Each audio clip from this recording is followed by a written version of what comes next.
Welcome, students of the Word. Today we begin a brand new series entitled Signs of Jesus Coming. We just completed the series Jesus is Coming. Matter of fact, you need to go back and listen to that one. But now we're going to look at the signs we will see before Jesus returns. So turn to the book of Matthew, chapter number 24 and verse number 1. And Jesus went out and departed from the temple, and his disciples came to him for a show, to show him the buildings of the temple. Verse number 2, and Jesus said to them, do you not see all of these things? Assuredly, I say to you, not one stone shall be left upon another that shall not be thrown down. Verse 4 and 5, and as he sat upon the Mount of Olives, the disciples came unto him privately, saying, tell us when shall these things be, and what shall be the sign of thy coming and of the end of the world. The temple, you see, faced east toward the Mount of Olives. Herod's temple, Temple Mount, was like in a trapezoid type shape. It was a walled platform 1,550 feet long from north to south and about 1,000 feet wide east to west. It measured about 36 acres. Scholars have noted that this was one of the largest sacred places in the ancient world. In Matthew 24, it captures a conversation between Jesus and his disciples in which he reveals specific prophetic signs we will see before he comes and before the end of the age. This same conversation, the one we're looking at today, it's also recorded in the Gospel of Mark and also of Luke, and they include some of the same information plus additional details. So let's go back to verse number 2. Jesus and his disciples, they were leaving the temple. They were showing Jesus the buildings of the temple, and this is what Jesus said. And this is in the Living Bible. It says, all these buildings will be knocked down with not one stone left on top of another. Clearly, the disciples were stunned by what Jesus just said, and they questioned him, wanting to know what the signs would be that would precede such an unthinkable event. Jesus began to share in detail numerous signs, listen at this, we shall see before his coming and before the end of the age. Today, if you travel to the city of Jerusalem, you will see a massive mound of huge stones just adjacent to the Western Wall. These very stones were actually once a part of Herod's temple during the time of Jesus. About 40 years later, 40 years after Jesus spoke these words to his disciples, after he prophesied that the buildings and the temple would fall, Emperor Titus and the Roman army invaded Jerusalem and did exactly what Jesus had prophesied 40 years earlier. The massive pile of stones was and is a tangible sign of the fulfillment of Jesus' words to his disciples. In fact, they are a guarantee, if you will, that everything else that Jesus spoke in Matthew 24 will also come to pass, because we all know God is not a God that lies. He's a man of truth. Jesus is a man of truth. So Herod's temple was not as glorious as the original temple that was built by King Solomon, but it was magnificent nonetheless. And Jesus said, "There shall not be left here," speaking of where the temple is, "not one stone upon another that shall not be thrown down." No sooner had these words left Jesus' lips that the questions in the minds of the disciples began to swirl around. I feel sure that they thought, how can this be? These stones are massive and they weigh tons. How can they all be thrown down and scattered around? They were confused by what Jesus had said. The disciples looked for an opportunity to ask him about what he meant by what he had just said. So let's go forward and let's visit verse number 3 one more time.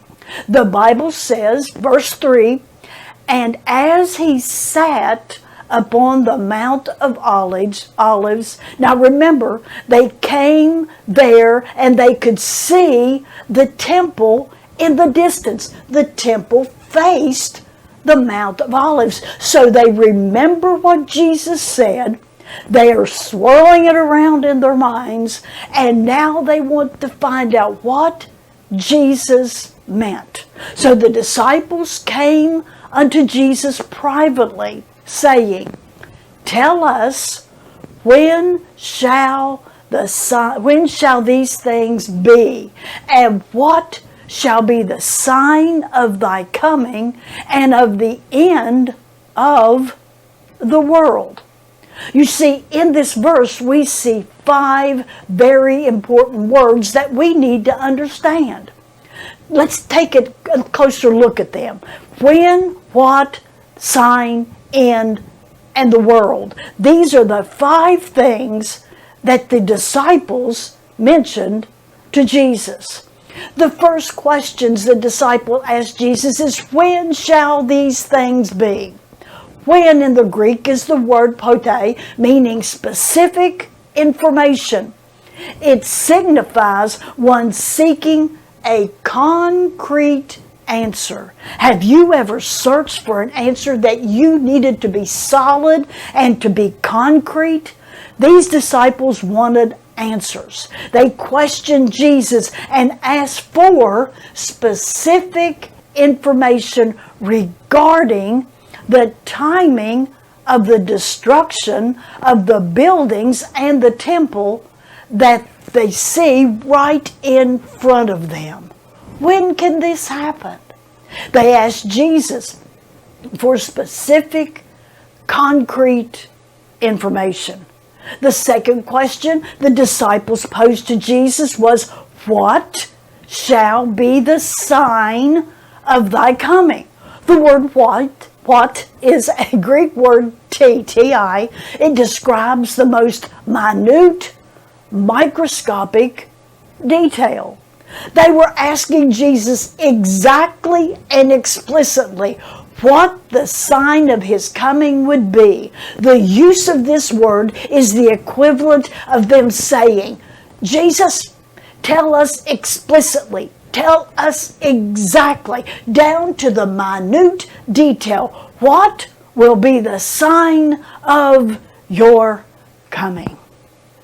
Jesus' most devoted followers ask him for the sign of his coming. The word sign is the Greek word semeion, and it is a marker to alert a traveler to where he is on a road.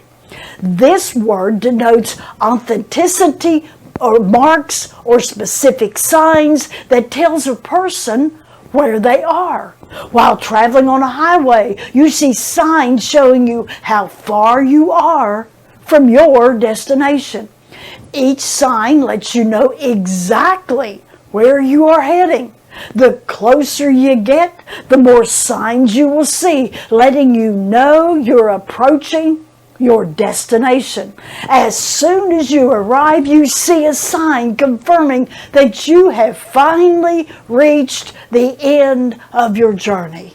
You're no longer approaching your destination.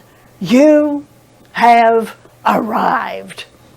So that is the idea communicated in the Greek word semeion, translated here as a sign.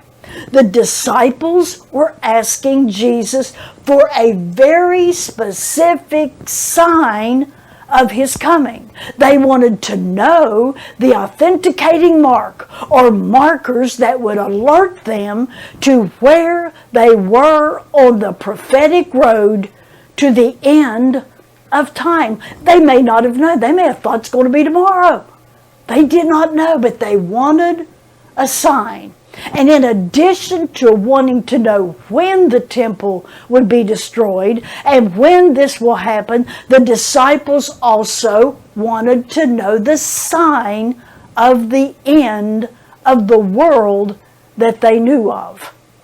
And the next word is the word end. The word end is a Greek word meaning describes the closure, a summation, or to wrap up of something that they had, something that they knew of. But here we find a wrapping up of what? Of the world that they knew of. The word world is a Greek word meaning not the world or Greek or the earth that we live in. It means the age. A better translation of this portion of the verse would be this: how will we know, Jesus, that we're approaching the closure or the wrapping up of the age? Today, our question is, how will we know that we're approaching the end of the dispensation of the church age, or when the rapture will come? Jesus wanted to give them answers to their questions, so he began to share concrete information and a detailed list of specific signs that they would see on their journey toward the wrap-up of all things. Throughout Matthew 21 and in Luke 21, Jesus answers the disciples' questions, and yes, he will answer our questions also.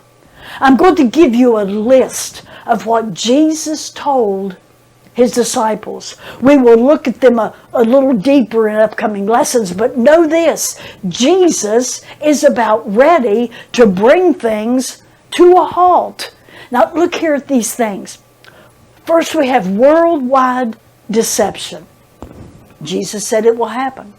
Are these things happening today? Ask yourself these as we look through each one of them. Deception in the church. Wars. Rumors of wars.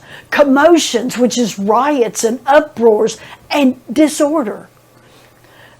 Widespread terrorism. Warrings, aggressive wars in political systems. Clash of culture.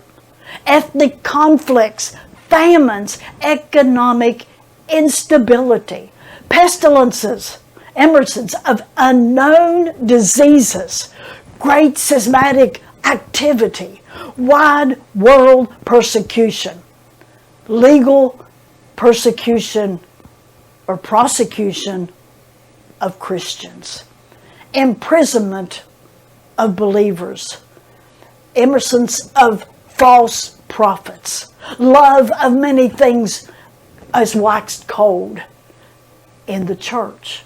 We'll look at that next week. Waxing cold in the church. fearful sights, signs from the heavens, worldwide preaching of the gospel.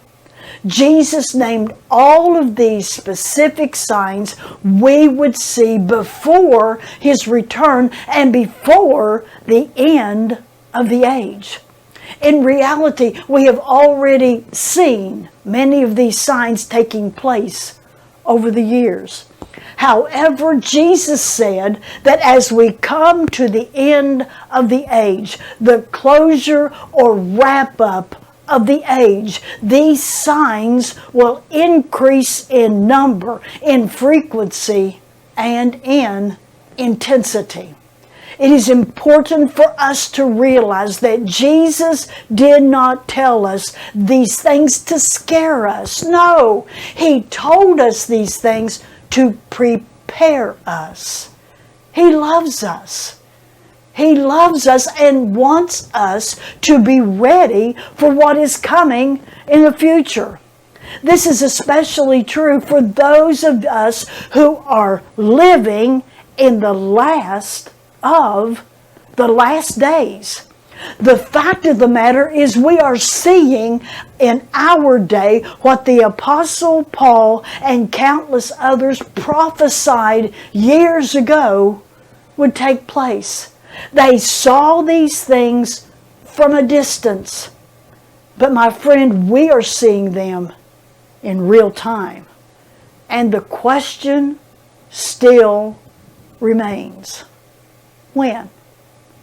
Later in the chapter, Jesus answers that question also. In Matthew 24:36, he says, "But of that day and hour no one knows, not even the angels of heaven, but my Father only." Although we cannot know the specific day or the specific hour that Jesus will return, we can certainly know the season.